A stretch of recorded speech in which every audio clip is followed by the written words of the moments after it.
तो गाइस इस क्वेश्चन में आपको क्या कंपेयर करना है, हीट प्रोड्यूस कंपेयर करना है तीनों सर्किट में, या कहा गया रजिस्टर के थ्रू या फिर कॉम्बिनेशन ऑफ रजिस्टर्स के थ्रू। यहां पे दो रजिस्टर हैं तो कॉम्बिनेशन हीट डिस्ट्रॉय करेगा या हीट डिसिपिएट करेगा। यहां पे अकेला है तो अकेला हीट डिसिपिएट करेगा। यहां पे 2 और 2 सीरीज में हैं तो दोनों मिलके हीट डिसिपिएट करेंगे। यहां दोनों 2 पैरेलल हैं तो ये दोनों मिलकर इनका कॉम्बिनेशन हीट प्रोड्यूस करेगा। इसका मतलब कि अगर हम यहाँ पे इक्विवेलेंट रेजिस्टेंस देखें, पहले वाले में उसे R1 माने तो वो तो 2 ओम हो जाएगा, लेकिन R2 जो यहाँ पे होगा वो क्या हो जाएगा, सीरीज कॉम्बिनेशन का इक्विवेलेंट रेजिस्टेंस। और सीरीज कॉम्बिनेशन का equivalent resistance R1 plus R2, मतलब 2 प्लस 2 क्या हो गया, 4 ओम हो गया। और यहाँ पे R3 हो जाएगा आपका पैरेलल कॉम्बिनेशन का इक्विवेलेंट रेजिस्टेंस। अब पैरेलल कॉम्बिनेशन में आपको एक रिजल्ट याद होना चाहिए कि अगर दो रजिस्टर सेम हैं और पैरेलल में कनेक्शन है उनका या कनेक्टेड है तो जो इक्विवेलेंट रेजिस्टेंस आता है वो R/2 आता है। तो यहां पे हम लोग 2/2 मतलब 1 ओम कहेंगे। अगर मान लो ये किसी को नहीं समझ में आता है तो हम लोग 1/RP वाला फॉर्मूला लगा लेते हैं। तो 1/RP इक्वल्स टू 1/R1 2 और plus 1/R1 2, half of half 1 हो गया। तो 1/RP 1 है तो यहां से RP क्या आ गया, 1 आ गया। तो अगर आपको ये नहीं समझ में आया हमारी बात तो इसको फॉलो कर लीजिए, ये हो जाएगा। तो हमारे पास R1 R2 R3 रजिस्टर्स आ चुके हैं। अब बात है कि हमें कैसे कंपेयर करेंगे, तीनों में रेजिस्टेंस तो डिफर कर रहा है लेकिन कैसे कंपेयर करेंगे हीट प्रोड्यूस को। तो हीट का फॉर्मूला आपको पता होना चाहिए। हीट का formula joules law of heating होता है, I² R इंटू T होता है।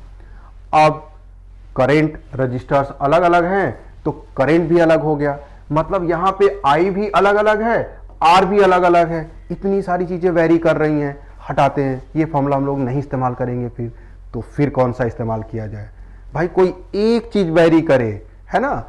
यहां पे देखिए वोल्टेज 12 वोल्ट का सेल है, यहां 12 वोल्ट का सेल है, 12 वोल्ट का सेल है, मतलब जो सोर्स है उसका पोटेंशियल डिफरेंस सेम है। इसका मतलब हम V के टर्म में फॉर्मूले को सोचेंगे तो अगर इसको हटा के या इसी के पैरेलल हम सोच लें, यहां पे आप V²/R वाला फॉर्मूला इस्तेमाल कर लीजिए तो इजीली आप क्या कर लेंगे, डिसीजन ले लेंगे, डिसाइड कर लेंगे।